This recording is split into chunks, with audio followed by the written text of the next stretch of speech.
what's the difference between Seif Al-Hakim, the entrepreneur today, and Seif Al-Hakim, the CMO of Samsung before?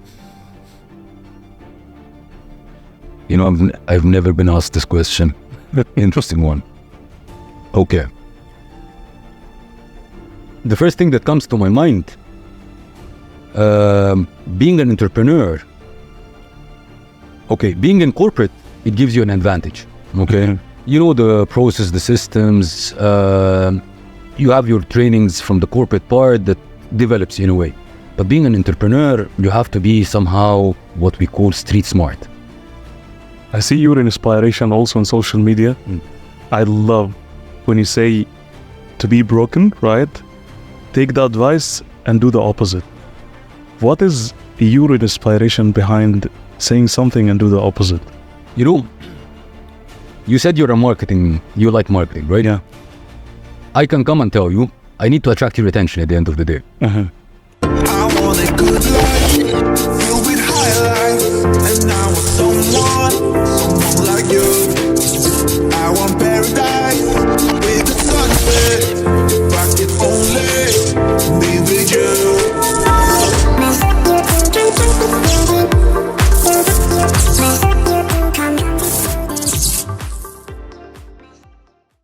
Seif, are you ready to unleash? Absolutely, always. What's the percentage before we start? Over 100. Over 100. This is the expectation. Absolutely. First of all, thank you for having me today. احنا طلعنا house, huh? So thank you for having me today. It's really an honor and a pleasure, Ahmed. Thank you, Seif. Seif, when I saw your posts and I checked on your social media, I was very intrigued about your lovely story. Someone like you worked on inside a big tech giant, having a senior executive role, a bright future, and suddenly you left all of these temptations and moved into entrepreneurship. I believe on stories. I believe in why. That's why I am so intrigued to listen to your why and your motive for that. Okay. Let's start a little bit earlier. I never had a dream to leave my own country. I was living in an absolute comfort zone. I didn't want to go anywhere. I finished university, then I started to work in a telecom operator. And at that time, I was extremely comfortable, happy with my comfort zone. And then an incident happened, which I say like it's a transitional moment in my life, which is simply, there was kind of a recruitment for Samsung, international Samsung, to recruit global leaders. It's kind of a program, it's a scholarship program. And one of our friends told me like, why don't you apply? Honestly, I had no intentions. And then I went to apply for this scholarship. And it was a competition between the Middle East, North Africa. They will pick one person and they will send this person to South Korea. Even at that point, I was so naive that I didn't know what a South Korea is. I knew what is Japan, but I didn't know what is South Korea. So I went to this interview, and while I was sitting, there were people from like Morocco, like whatever, like all the Middle East and North Africa. And I was asking a lady, like, I'm working in a job, so when I'm going for the interview, you know, she looked at me in a very strange way and said like, you look safe. Don't worry, you can leave now. Because I know Egyptians are lazy, so you won't win anyways. And you know, when you're sitting, people around you, you're hearing this, you're the only Egyptian sitting, and all these, like, I felt like, to cut the story short, it was a transitional moment because I'm an athlete by nature. I love challenges. And when this happened, you know, like I have a voice inside of me. I said like, watch me. And again, Ahmed, I'm repeating, I had no intention to go anywhere. I wanted to stay where I was. In Egypt. In Egypt. In my current role, I was doing good. I was happy. Nothing. But it was a moment of watch me. Like, you're really humiliating me in front of people and humiliating, first of all, my country. So, and I was an engineer. That was a marketing role, a marketing direction. It's a completely different thing. I did everything possible, and I mean possible, to strengthen myself in marketing so I can pitch a presentation and win this competition and go. And it was on a very short period, huh? Absolutely, a couple of days. Um, And the thing is, I made with her a deal. She humiliated me in front of people. I had to fight back in a way. I said, like, okay, if I win, you resign from your role in Samsung. She was an assistant in Samsung. She said, okay. I did everything possible and I won. did she resign? And by the way, she's a close friend of mine now. She did resign. She kept her words. You know, Koreans are good in this. They really keep their words. And my journey started. I suddenly found myself without any plan that I'm going on a totally different trajectory. I'm leaving my country. I'm going for an MBA. I'm joining Samsung headquarters. And like, what's happening? But I have to say that's why when you say like, when you tell God, do you have a plan? He will look back and laugh at you. Because your plans change. But okay, your goal won't change, but your plans change. And then I started my corporate career with Samsung from that particular moment. Then I went to Korea.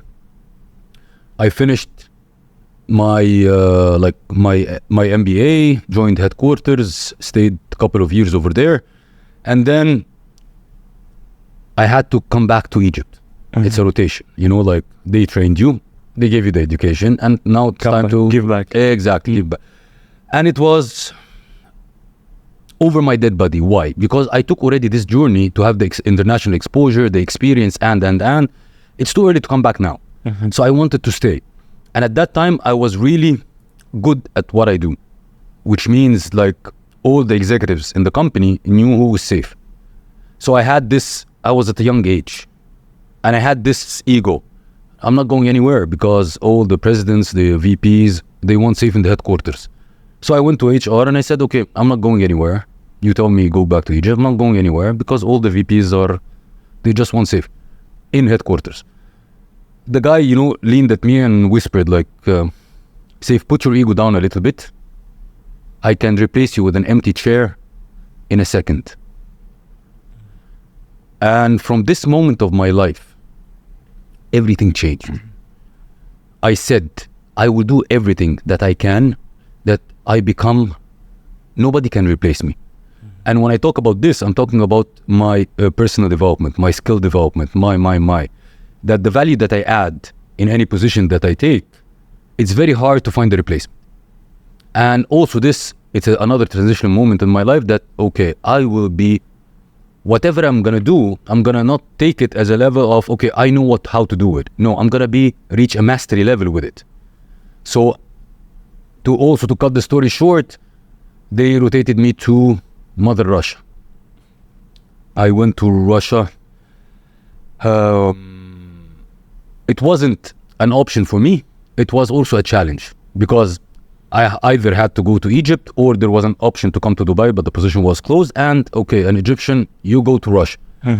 Imagine the challenges that you face from a language, from a culture, from and as a foreigner coming to Russia. I love the country, but it's not like Dubai. It's open to international experience, international people. So it's a totally different ballgame. But went to Russia, and it was also a challenge for me. Another watch me moments. You know, the first day I remember, I came to the office, the headquarters, the regional headquarters in Russia. And I wanted like, okay, I'm safe. I'm coming from headquarters. I have my MBA and I'm a superstar in headquarters. Okay, what should I do? And I remember my boss told me like, Saif, you see this chair over there and the table and the laptop. Go sit on them. There is a presentation on them, on the laptop. There is bar charts. The bar charts are in red. I don't like red. Make it green. So that's why when people tell me like, okay, you were lucky that you traveled abroad. I said, yes, okay, I consider myself lucky in anything that I'm doing. I am lucky. But you didn't feel the challenges, the obstacles that you face abroad. You've never been thrown in a hospital and you have nobody around you. You're by yourself. That's a challenge. Another challenge, you're around people that they literally don't care about you. You understand? So there are a lot of challenges that you have to pass even if you're living abroad. Yes, I got an opportunity, but I had to work my ass off to do actions to prove myself till the end of the day that the president of Russia awarded me for my performance in Russia. Wow. As an Egyptian, lived in Russia. What was this moment that you felt that, okay, now I want to go into my entrepreneurship? And what is the reason behind I'll tell you. In my corporate career, I was very ambitious person, which means I wanted to climb the ladder very fast. In Samsung was, in order to go to another level or to get promoted, it's minimum 3 years to change the band. And it was a goal for me. There is no 3 years, it's only 1 year. I'll do anything possible to get promoted every year. And I managed that. I was getting a promotion every year until I reached the CMO position. When I reached the CMO position, there was no way to grow. It's done. Why it's done? Number one, I'm a foreigner in Russia, so I can't grow further. It's done, it's finished, it's a limit. Or if I want to grow further, then I will go to another company, let's say, for example, Apple. It's going to be the same role. So the options for me were not a lot. Plus, when I was on my corporate career, I was always testing that I run my own thing on the side. in parallel? In parallel. Testing myself, is it in my DNA? Do I have the skills for it? Do I have the knowledge of how to run a business rather than just sitting in corporate? But what was the influence behind that? Growth. Because- Growth. I've always want growth. I saw my ladder is finishing here. There is no other option to grow further. And by testing, if I tell you what kind of businesses that I did during my career or my life, anything that you can imagine. Gyms, supplements, trading cross country. on a parallel side. On a parallel side, to try to see how things go. Yes, entrepreneurs are risk takers. But at the end of the day, you need to understand what risk you're jumping in, right? So I've been testing and I like the feeling. And then there are times it tells you like, oh, you want to be an entrepreneur because I want freedom. I want to be my own boss. I had this feeling. I want also to be my own boss. Even when I was in corporate world, maybe it's not correct to say it, I was my own boss. I reflected all the power towards my position. So I have an addiction to be my own boss. So that's what drives me towards entrepreneurship. Growth. What do you mean by growth? Because someone like you in that position, success, it's not easy to shift in that, right? Growth, how do you define growth from your perspective in that time? Okay. From my perspective, when I define growth, I defined it from different angles. Mental, like when I was in Samsung, I was a marketing executive. My knowledge was only around marketing and corporate marketing, right? My ambitions, no. I want to be like, as old saying, general manager. General manager, you know marketing, you know sales, you know finance, you know accounting. I'm not saying you need to be masters in all, but you need to develop yourself to a level that you can run a mid-sized company or a mid-sized business, but you can do it only with marketing. So that's one growth. And growth, of course, at the same time is growth of mental, which is the growth of what I said now, monetary, my ambitions. I'm a person that who likes to live his life. Like I can't say no, I love to live my life. So I need to work my ass off in order to be able to live the life that I want. The second, the third, I like to, growth for me is a little bit different. I'm a guy that gets bored very fast. Very fast. So I need to do not many things, but couple of things or couple of projects at the same time or after each other in succession. People tell me you lose focus. Yes, I delegate to people. I set up things, I delegate, I move to next, I delegate, I move to next. But I get bored very fast. This is a growth trajectory for me as well. Which is the same why I'm here in Dubai. It's a growth thing. Because I got bored where I felt so much comfortable in the place before that I had to move. Leaving everything kind of behind. So that's a growth thing. Tell me your first jump from corporate and doing, I know that you are serial entrepreneur, but tell me your feeling when you jump out of the cliff and doing your business, first business. Shit. You know, every phase in your life, at the end we're humans. So you have emotions attached to it, right? So when I was in the corporate world, I was a top star. I was a chief marketing officer of a regional headquarters of a CIS region, which has weight in the world. Which means I was the one making the money come into the company. I was the one all over the media. I was the one that makes like these things happen. That's corporate. When you move to your own business, you come with these emotions, right? You think that I know everything. I'm already successful. You understand? Like, I can do anything. I'll tell you, it's the worst 6 months in my life. Why? Because I was nothing. Because all what you learned in corporate is a good benchmark, or a good foundation for you to move to entrepreneurship. But your ego can blind you to a level that, okay, it's enough. No. You need to develop yourself to a level in order to be able to run your own thing, to run your company, expand and grow it, so on and so forth. So it was the worst 6 months.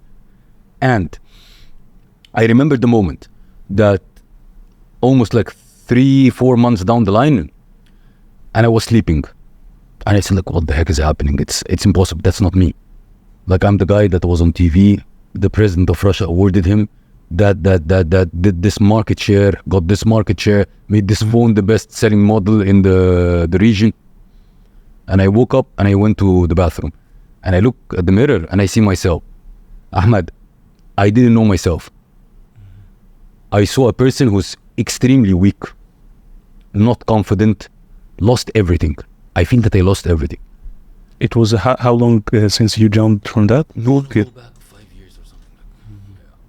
And then like when you hear as if somebody's speaking to you, as if this person in the mirror was whispering to me, maybe safe, entrepreneurship and doing your own business, but it's not your game. Go back to corporate. You're gonna do great. You already have a track record, whatever you want, you'll jump in another company. I was never a quitter. And in our cultures as well, you have people behind your back that you don't want to let them down. I remember that there was a vase next to me. I took it and I smashed the mirror because I didn't want to see this person anymore this week, or the person who's trying to tell me, run away, go back to corporate. And from that moment, I took my personal development. Do you remember the moment where I sat with HR and I said, like, I'm going to develop myself? That moment with the mirror, the amount of time, energy, effort, money that I spent on myself to develop myself into becoming an entrepreneur, it's extremely big. Because I took it as a mission. I will become a successful entrepreneur. I did it before in corporate, and I'll be successful as well as an entrepreneur. So I developed myself. Yes, I failed, I fell, I stood back, I failed, I fell, I stood back, I fight back, until I made it. But that was a transitional moment. You feel a level, and I feel you worked in corporate as well. Sometimes you feel, no, maybe it's time to go to corporate. Yes, my salary comes every month, heavy paycheck, I'm happy, nothing. Entrepreneurship is really worth it. I keep saying that, profit is better than wages. Exactly. Yeah. Exact. At the end of the day, it's about the why. If you have a clear why and a clear reason, True. Whatever challenges or obstacles that you will face, you will find your reason will always keep you always in the game. That's why entrepreneurship, again, it's all about the skill set, but as well your mindset and your beliefs. Yeah. If they're not in alignment, ups and downs, it's always already entrepreneurship. Sometimes they say, like, entrepreneurship is really you're jumping off a cliff, and on your way down you're assembling the plane. So it's either you'll hit the ground or you'll assemble the plane and make it happen. So it's really, you're stepping into the unknown. But it's really, people will tell me, do you like to be an entrepreneur? I say yes. They will tell me why. I tell them, you know what? There are few people in this world that they will look back and they will say, I did this. My fingerprint is on it. Mm-hmm. I did this service. I gave this product. I gave this value to people. Very few people in the world have this, the feeling, the fulfillment. You did it. You have the fingerprint on it. So it's a very interesting journey. If I ask you, what's the difference between Seif Al-Hakim, the entrepreneur today, and Seif Al-Hakim, the CMO of Samsung before? You know, I've never been asked this question. Interesting one. Okay. The first thing that comes to my mind, being an entrepreneur, okay, being in corporate, it gives you an advantage, okay? Mm-hmm. You know the process, the systems, you have your trainings from the corporate part that develops you in a way. But being an entrepreneur, you have to be somehow what we call street smart. You know how to deal with things, even if it's not in a process way, structured manner, you have to be street smart. Street smart, even knowing how to read people. It's an absolutely different game. So that's, if you say like, okay, what is the difference? I'll tell you, yes, I became more street smart. I was extremely corporate smart. The process, sending emails, shooting emails, doing structure, appearing around in the political power of the corporate, it has its own game. But entrepreneurship on the other side, I became more risk taker. Mm-hmm. I love risk. I love challenges. This was not on the corporate side. So these are I would say, like the quick differences between both. A lovely question. A lovely question. The alpha. Yeah. I always see you on social media. You're talking about alpha. Yeah. Why? Okay. That's a movement, first of all. Mm-hmm. Being an alpha, it's a movement that I'm creating. You will tell me why. I'll tell you, I'm fed up from seeing how things are going around me. I'm seeing that people are not living to their potential. What they're doing is simply, I'm comparing myself to you, then I feel weak and I do nothing. I have no courage. I have nothing. I'm tired of this. And I'm tired of changing roles. Let's not put it in that way, but a man is a man and a woman is a woman in their own perspective. No, there's an alpha man, there is an alpha woman at the same time. So I'm doing this movement to push people to reach their potential by having a community of like-minded people together, sharing the knowledge, sharing their experiences. It's more of personal development and as well entrepreneurship and business. So it's a community to become an alpha in your life and in your business as well. Because fed up. You know, you always reach something that I'm fed up. I'm fed up also from the quick fixes. Mm-hmm. On the social media, you see like tomorrow or like sign up with me and in a week you will become ABC. No, there is no like this. To be successful, to be worth it, okay? It requires time. It requires time, it requires effort, it requires your consistency, it requires your discipline. It requires, most importantly, it requires your sacrifice. You can't be successful without sacrifice. The quick fixes that you see around is like, you just sit and then, no, that's not. I'm trying to fight all these. It's like a mission for me, it's a cause. Mm-hmm. I see your inspiration also on social media. I love when you say to be broken, right? Take the advice and do the opposite. Yeah. What is your inspiration behind saying something and do the opposite? You know, you said you like marketing, right? Yeah. I can come and tell you, I need to attract your attention at the end of the day. Uh-huh. I can come and tell you, do this and that, right? Which is like everybody says the same, right? I try to put it in another way. I want people to remember it, like the way you remembered it. Mm-hmm. So I want people to remember it. The idea is not just I share things that people pass it over. Memorable, yeah. Yes, I want them to remember. Yes, like why it's do the opposite. That's why the idea comes from this point. Attract attention. Do you think that social media can help you building also your business? Yes and no. Uh-huh. Yes and no. It depends how you do it. Okay? Social media give you the exposure, give you the reach, give you.